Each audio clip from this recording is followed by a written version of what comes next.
تو حضور کا سراپا دیکھنا ہے تو قرآن دیکھو، اور قرآن کو دیکھنا ہے تو رسول کو دیکھو، رسول کو دیکھنا ہے تو قرآن کو دیکھو۔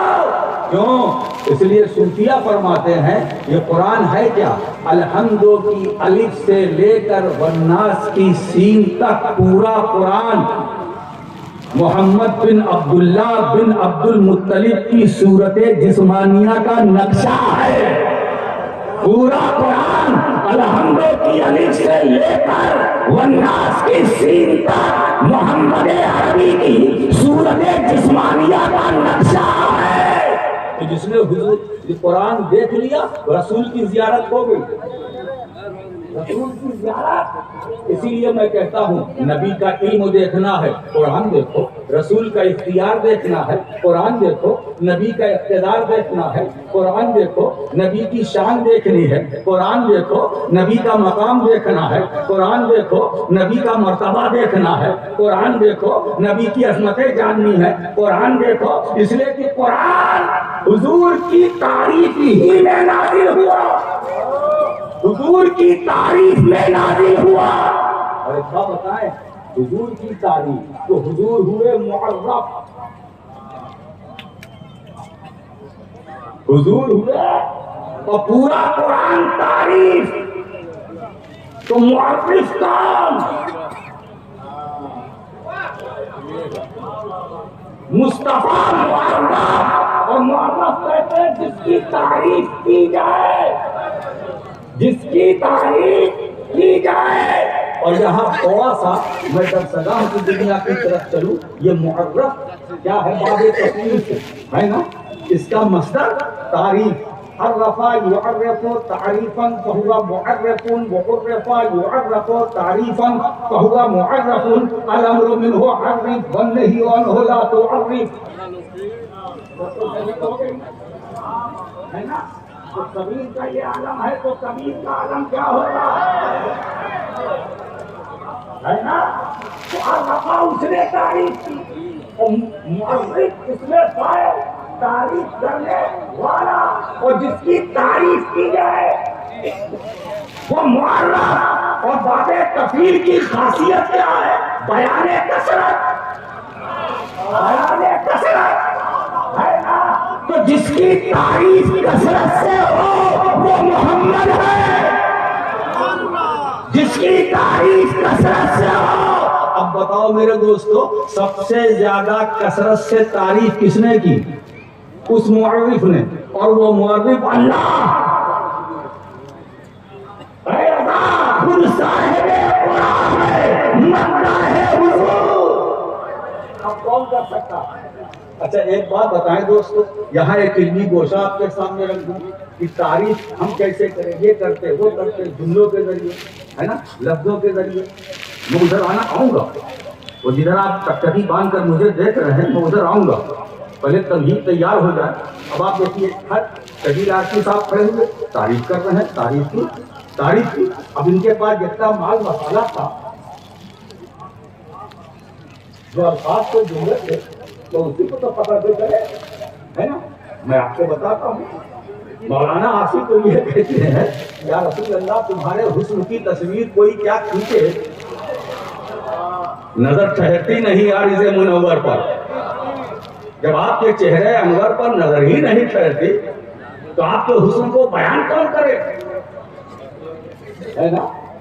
مصوفی بھی حیران، تعریف کیسے، تعریف کیسے، لفظوں کا سہارا، جملوں کا سہارا۔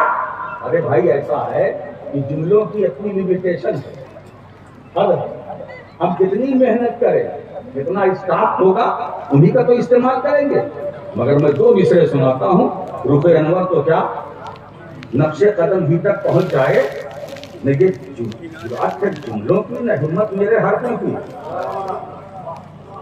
اب تعریف کیسے کریں؟ جہاں ذکر رسالت پر کبھی کرتا ہوں آمادہ، انا کافور ہو جاتی ہے فوراً سارے لفظوں کی۔ سارے لفظوں کی یا لفظوں کی گیس بھی نکل جاتی ہے نا۔ ہر خطیب آتا ہے لفظوں کا سہارا لے کر کتابت کا جادو جگاتا ہے، مگر بات وہیں کی وہیں، تو سلسلے نہیں ختم ہوتا. اس لیے کہ لفظ محمد ہے کیا؟ اسی کی تعریف کر لو. الذی یحمد حمدا بعد حمد، الذی یحمد حمدا بعد حمد، جس کی مسلسل تعریف کی جائے ہے نا، وہی محمد. بلکہ ایک بات اس کا ترجمہ میں کر دوں، جس کی تعریف کا سلسلہ کبھی ختم نہ ہو، جس کی تعریف کا سلسلہ کبھی ختم نہ ہو، جس کی تعریف کا سلسلہ کبھی ٹوٹے نہ، وہ محمد، وہ محمد. اب سوچو ہزاروں سال بلکہ اس سے پہلے سے حضرت آدم بھی تعریف کر رہے ہیں. حضرت آدم سے لے کر حضرت عیسیٰ تک ہے نا، کوئی بشارت دے رہا ہے، کوئی خوشخبری سنا رہا ہے کہ گھبراؤ نہیں، میرے بعد ایک رسول آنے والا ہے، اس کا نام احمد ہے. تعریف کا سلسلہ یہ ٹوٹ نہیں رہا، اور ٹوٹے کیسے؟ قرآن ہماری رہبری کر رہا. وَلَلْآخِرَةُ خَيْرٌ لَكَ مِنَ الْأُولَىٰ، وَلَلْآخِرَةُ خَيْرٌ لَكَ مِنَ الْأُولَىٰ. اے محبوب، تمہاری ہر آنے والی گھڑی تمہاری پچھلی گھڑی سے بہتر ہوگی، ہر آنے والی گھڑی پچھلی گھڑی سے بہتر ہوگی.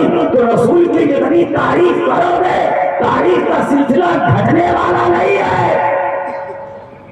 تعریف کا سلسلہ گھٹنے والا نہیں ہے. اس لیے مصطفیٰ کی تعریف کی بنیاد کسی بندے نے نہیں رکھی ہے، اللہ نے رکھی ہے. نعرے تکبیر، نعرے تکبیر، نعرے رسالت، فرش والے شوکت کا علو کیا جانے، دوسرا عرش پہ اڑتا ہے. تیرا تیرا یا رسول اللہ، میں تو مالک ہی کہوں گا، جو مالک کے حبیب یعنی محبوب و محب نے نہیں دینا تیرا. نعرے تکبیر، دونوں ہاتھوں کو اٹھا کے محبت سے نعرے تکبیر، نعرے رسالت، فیضان محبوب اشرف، حضور خدیم اعظم. اب آپ ذرا دیکھیں، محبوب و محب میں تیرا میرا نہیں، تیرا میرا نہیں. یہ ہمارے تمہارے درمیان یہ بات اچھی لگے گی کہ یہ تیرا، یہ میرا، یہ میرا، یہ تیرا. وہ محبوب میں تیرا میرا نہیں، جو میرا وہ تیرا، جو تیرا وہ میرا. سب میرا مصطفیٰ، سب تیرا، سب تیرا، سب میرا. تو تیرا میرا محب و محبوب میں نہیں، تیرا میرا مت کرو. کہا تیرا میرا نہیں. اے میرے حبیب، میں نے جو کچھ بنایا ہے، پیدا کیا ہے، وہ تمہارے لیے تو پیدا کیا ہے، تمہارے تیرے لیے بنایا ہے، بنایا تمہارے لیے، تیرے لیے بنایا.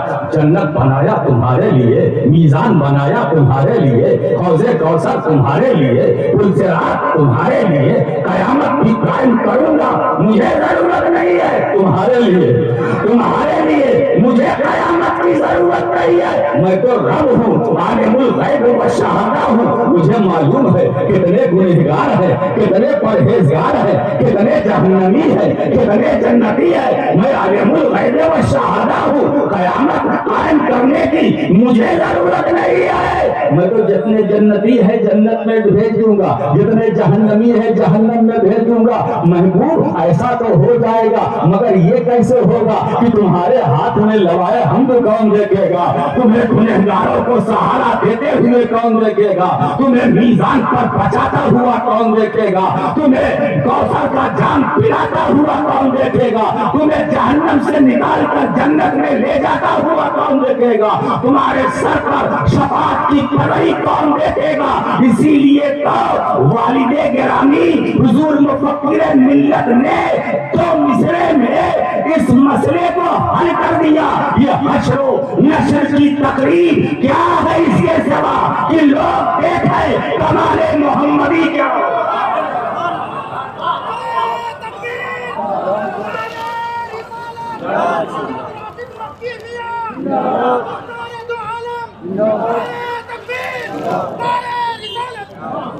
تو خدا معرف، رسول معرف اور قرآن تعریف. آج یہ تینوں باتیں اس موضوع میں. خدا تعریف کر رہا، اب بتاؤ، جس کی تعریف اللہ کرے اس کی تعریف ہم کیسے کریں؟ اچھا ایک مشکل اور بھی ہے، ہمارے علماء کرام بھی بعض وقت تعریف کے لیے معرفت چاہیں گے. یہ بھی بات اب تو نابی میں جلسہ کھڑا ہوا اور اعلان کرنا شروع کیا. کبھی کبھی ایسا احساس ہونے لگتا ہے کہ جس کا تعارف کرایا جا رہا ہے وہ زمین کی مخلوق ہے ہی نہیں، وہ آسمان سے آئی، یہ آ رہے ہیں وہ آ رہے ہیں وغیرہ وغیرہ. تو میں نے جلسے کے بعد ناظرین سے پوچھا جس کی آپ اس کی تعریف کر رہے تھے، آپ ان کو جانتے ہیں؟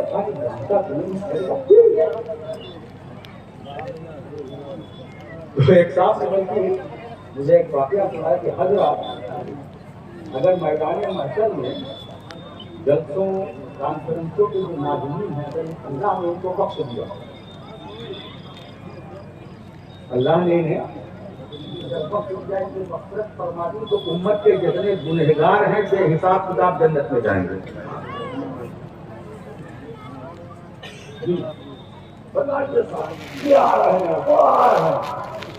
چوہا بولا پہاڑ نکلا چوہا، کوئی نہیں آ رہا.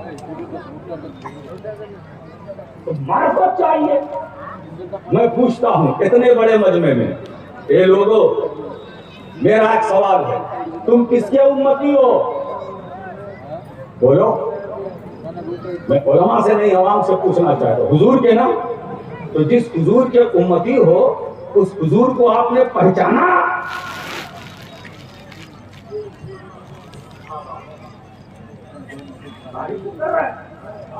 تو پہچان کر تعریف کر رہے ہو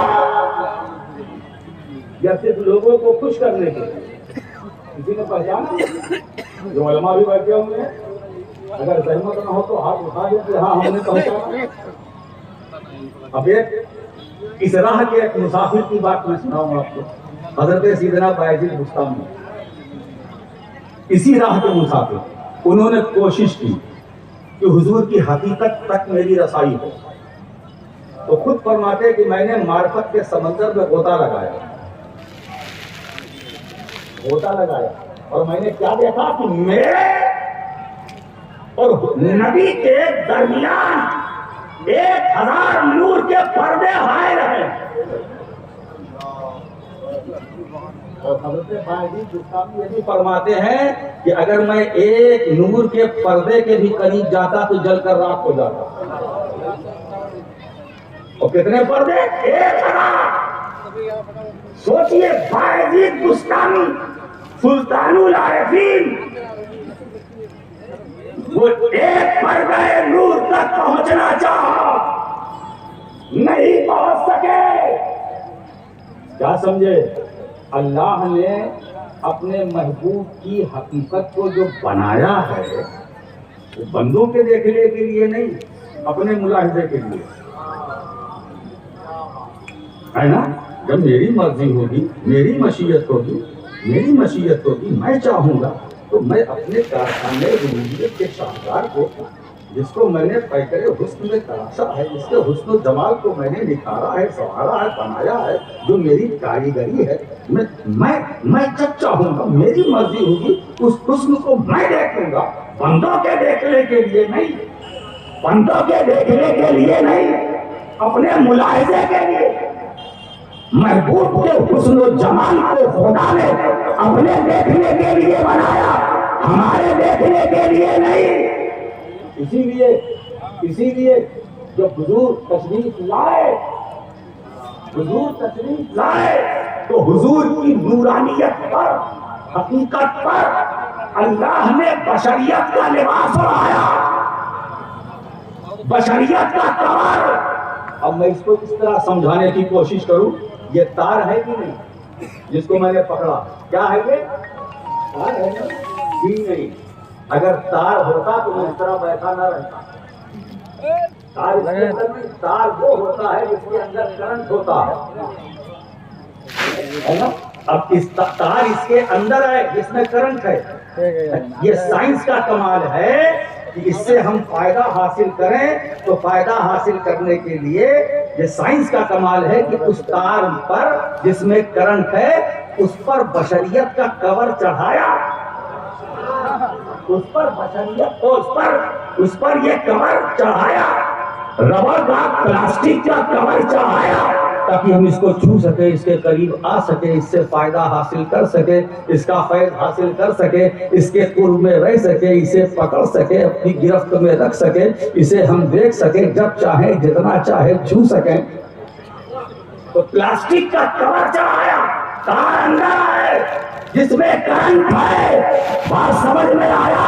اگر یہ کور نہ ہوتا تو نہ کوئی ناخواں نعت پڑھ سکتا تھا، نہ خطیب خطاب کر سکتا تھا، نہ قاری تلاوت کر سکتا تھا، نہ کوئی اس کے قریب آ سکتا تھا۔ تو یہ سائنس کا کمال ہے، یہ انسان کا دماغ ہے کہ اصل تار جس میں کرنٹ ہے اس پر یہ پلاسٹک کا کور چڑھایا تاکہ لوگ فائدہ حاصل کریں، فیض حاصل کریں، استفادہ کر سکے بلا تشبیہ بلا تمثیل۔ اللہ نے جب اپنے محبوب کو اس دنیا میں بھیجا تو محبوب کی حقیقت پر بشریت کا کور چڑھایا،